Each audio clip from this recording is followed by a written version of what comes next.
Hello, guys. So in this session, we will be looking at women's movement. Okay, so from paper two, so social movement chapter, we have 5 topics, and out of that, we are going to discuss women movement. This is a revision session.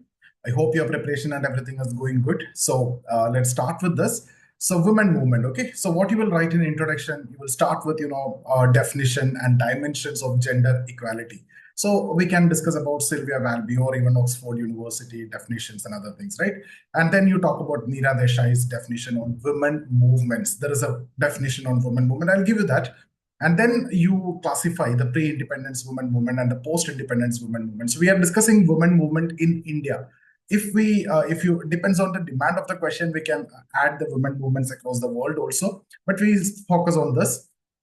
So, and who were the leaders, right? What kind of organization, what kind of ideology, and all that we can discuss. And pre-independence, it was mostly connected with male leaders, and it was along with the international movement, right? So you can see male-led reforms and the pioneers, and then women participation in nationalist movement. We can discuss contribution of Mohan, Ishwar, Chandra, Vidyasagar, Pandita Ramabai, and then Sarojini, Naidu, and all those we can mention.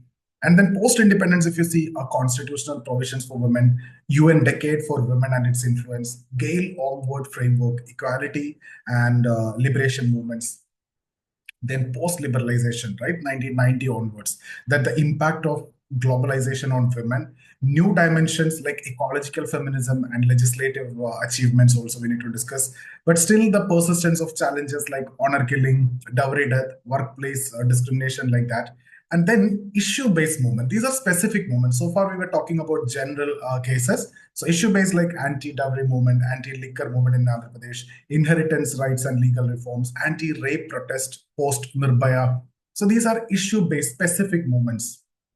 And then challenges faced by women, you can mention the cultural lag, dual expectations, right? Many cases, many areas, many topics we are discussing this. So honor killing, patriarchal norms, right? Workplace discrimination and the double burden. Double burden we discuss most of the time, dual expectation, double burden, right? Household activity and the work at workplace work also.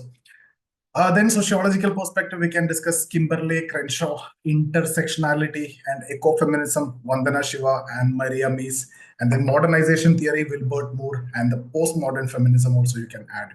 The impact of women movements, what are the achievements in political representation and the legal frameworks, awareness of women rights and social transformation.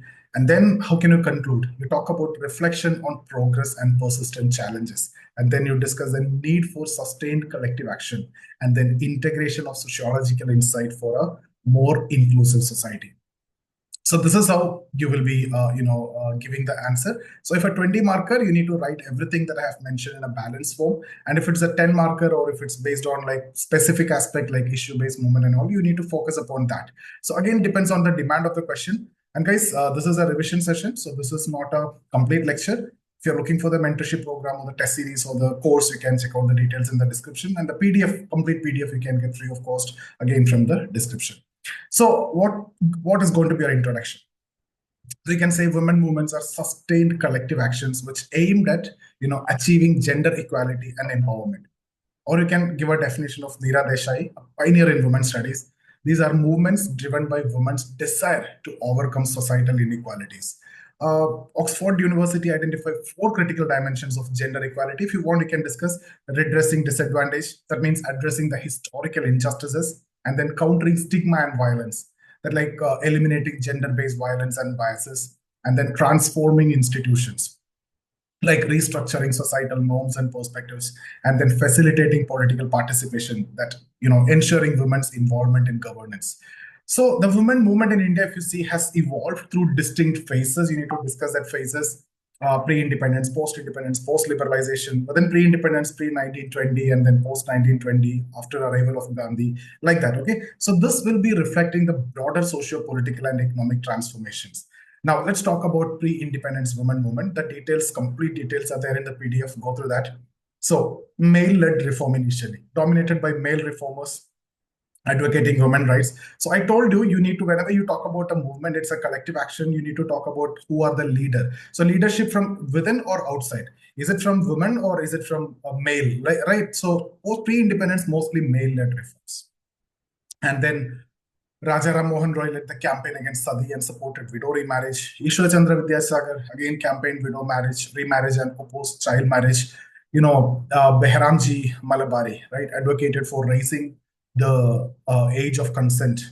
At that point of time, it was 10 and then increased to 12. But then it is very, very less, right? 12. So if you see women pioneers, Pandita Ramabai, highlighted gender injustice and campaigned for women's education. Sarojini Naidu, you see, prominent figure in freedom struggle and advocated for women's political participation. The first Indian president of Congress, also Indian woman president of Congress, in fact. Okay, so now 1920 onwards. So pre-independence, before 1920 and post 1920, you can discuss. So here you will see formation of Women's India Association 1917, and then All India Women's Conference 1927. All those you can mention, right? The outcomes.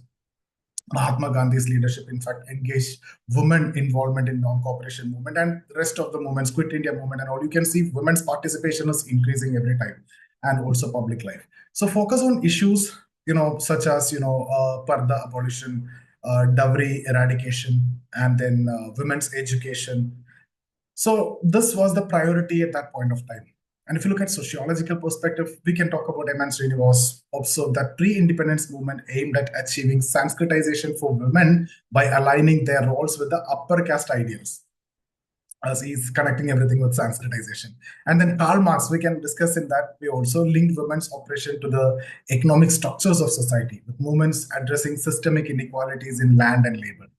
That's a Marxian perspective. Now, post-independence women movements. If you see, talk about constitutional provisions, affirmative action for women, in fact, enshrined in Article 14, 15, Clause 3, and 42, Article 42. So, but still, the gaps in implementation that led to, grassroots mobilization by 1960s. So, any movement we discuss post-independence for, 10 to 20 years, there was no such, importance post-independence, because welfare state have emerged and expected that reforms and other things. So whether it is peasant movement, it will be absent at that point of time, because state is trying for a lot of things, land reforms and other things, right?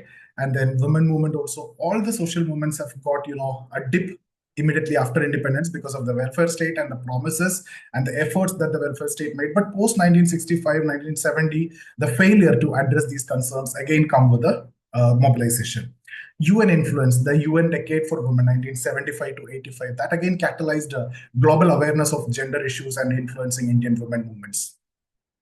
In fact, all the movements. Okay, so Gail Onward framework here talk about equality movements and fought for parity in economic, political, and social sphere, and then liberation movements challenge structural inequalities in patriarchal institutions.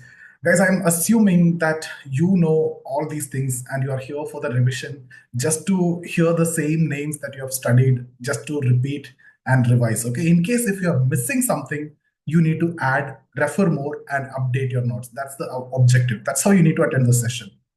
If you want to learn, otherwise also there are some good lectures are there in the channel. Go to that. Now here, you can talk about environmentalism also. We discussed that in environmental movements, Chipko movement, women in Garhwal hug trees to protest deforestation. That's blending environmental and gender activism. Anti-dowry campaigns, right? Mobilized against economic exploitation through dowry demands. Then self-help group initiatives, women-led self-help groups like Seva that enabled the economic empowerment. Now, you talk about thinkers' contribution. Simon de Beauvoir argued that women's liberation required dismantling patriarchal myths. Then Betty Friedan highlighted domestic oppression and the need for women's economic independence. Then post-liberalization women's movement from 1990s onwards. Here you can talk about economic and social shift, where you talk about globalization that created new opportunities, but also exacerbated inequalities. Then discuss women entered new industries, but faced exploitation, especially in informal sectors, right? Then new dimensions of movement like ecological feminism. Vandana Shiva linked ecological degradation to patriarchal exploitation. See that in detail. And then movements like Silent Valley, Kerala, protest, against the ecological harm caused by the developmental projects. If you see the legislative achievements, the Domestic Violence Act 2005 is very significant, and the PCPNDT Act that targeted gender-based violence and female feticide. Okay, so what are the challenges? Still, there are persistence of honor killing. Still, there are dowry deaths and limited political participation. In fact, Andre Bette emphasized intersections of caste, class, and gender, which is complicating women's struggles. Now, see, you need to also mention about the issue-based movements, specific movements. It could be anti-liquor movement. Women in Andhra Pradesh protested against alcoholism, which is a social evil, social harm. Such kind of movements are across the states, but I just give one example. Inheritance rights-based movement, advocating for equal property rights under the Hindu Succession Act. Flavia Agnes highlighted how legal reforms often fail to change patriarchal practices. Then anti-rape protest. Post-Nirbhaya, nationwide protest demanded stronger laws and societal change. Right? Now, sociological analysis, if you see, let's talk about Parsons' perspective. Gender roles are institutionalized, but can change through education and structural reforms. Talk about Imai Durkheim. So here, social solidarity depends on integrating marginalized groups, including women. Now, contemporary challenges. Talk about cultural lag. William Ogborn. See, Ogborn-Nimkov we discussed when we talked about strategy. Many areas we covered this. So societal values often fail to adapt to technological and economic advancements or changes. So this will change slowly. Societal aspect, the culture will change slowly, right? There is a lag. So modern women, in fact, face dual expectation of traditional and contemporary roles. Contemporary roles are there. That's the dual burden, right, that we were talking about. Then honor killing. That's rooted in the patriarchal notions of family honor. So it's the honor of protecting the family, the caste, and the clan is everything, vested with the women. So if not, then she will be killed. So honor killing is again a very much patriarchal, a deep-rooted patriarchy. Alex Miller and Nikunj Gupta, in fact, analyzed how caste and gender intersect in such kind of practices. It's intersecting caste and gender, right? Now, workplace discrimination, hourly host child, very important. We discussed this when we talked about symbolic interactionism also. Explore the double burden faced by working women. You know what is double burden, dual expectations and other things. So not discussing into that, just naming it. Now, again, if you look at the sociological perspective, more if I want to add on women movement, intersectionality. I discussed this already. Kimberly Crenshaw recognized the interplay of caste, class, and gender in shaping women's oppression. And in India, Dalit women face unique challenges compared to upper caste women. Being a woman and being a lower caste, they face problems. So that's intersectionality. Now, ecofeminism, Maria Mies advocated for ecofeminist approach to development, integrating women's roles in environmental preservation. Modernization theories like Wilbert Moore talk about industrialization and urbanization, promote gender parity. Then postmodern feminism, where you get emphasis on diversity in women's experiences, which is challenging the universal frameworks of oppression. So these are the dimensions that you need to broadly cover in your answer in a balanced way if the question is about 20 marker. So how can you conclude now? Women movements in India have evolved from male-led reform during pre-independence to grassroots activism, addressing diverse issues from dowry, death to feticide, political representation, and ecological preservation. So you can talk about that evolution in one single line here. Now, the progress has been made, of course, but challenges still exist in terms of workplace discrimination, honor killing, domestic violence, all these still persist.